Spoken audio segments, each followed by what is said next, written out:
Do-It-Yourself Week here at WISC TV, and we are holding a Shred Fest this Saturday to help you protect your identity. And Tom Milliken from SVA, which is a co-sponsor of Shred Fest, is with us. Welcome to the program today. We're going to have a Shred Fest here at the station on Raymond Road and also at your offices. Correct. On John Q. Hammons Drive.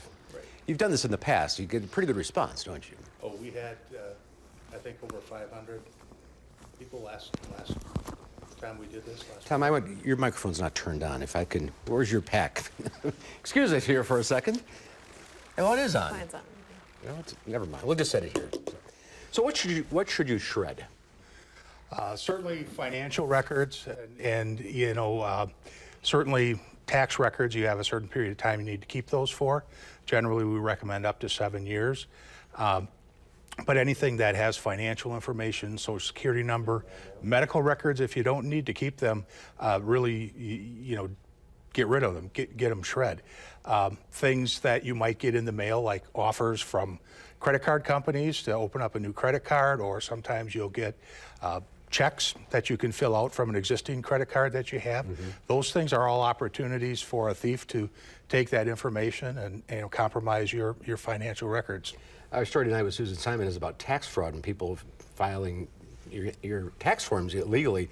Are you seeing that more and more common at SVA? Oh, I would say this year there was a significant increase in returns, and where we find out about it is we try to electronically file a tax return and it gets rejected because there are someone has already filed a return under that social security number, so then we need to file a paper return and provide notification to the IRS that this has happened.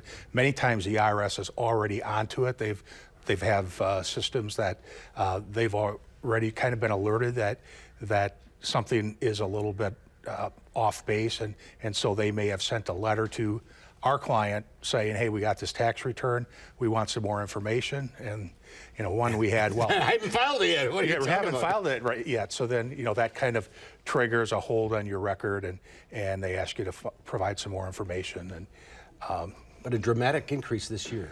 I would say 2 years ago I had one client, last year 2, this year 7 or 8. Wow, that's amazing. So what should you do if you find yourself in this situation?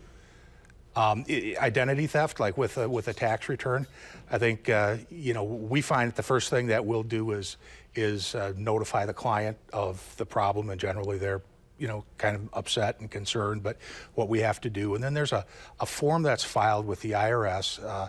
It's a form 14039. That's an identity theft affidavit, where you submit your name and address, so forth, information. You provide identification, typically a driver's, copy of a driver's license, so that the IRS can verify that you are who you purport to be. And then they kind of start an internal investigation, and you submit that with your paper tax return, or if you've already filed a paper return, then you just submit it independently, but to the same place where you paper file your tax return. And then ultimately, it takes probably 6 months, and ultimately the IRS will get the case resolved. They'll then issue you a personal identification number, a PIN number, which you then use in future tax return filings, so that no one else can really access your tax account without using that particular identification number, which is very helpful. A good idea. Protect your identity. And a great place to start is Shred Fest, which is this Saturday, 2 locations. You can come to our station here on Raymond Road, or the SVA in Madison on John Q. Hammons Drive. We'll be taking up to 3 bags of your old documents and shed them for free. It's this Saturday from 8:30 to 11. Tom, thanks again for being with us today. Thank you. And Q106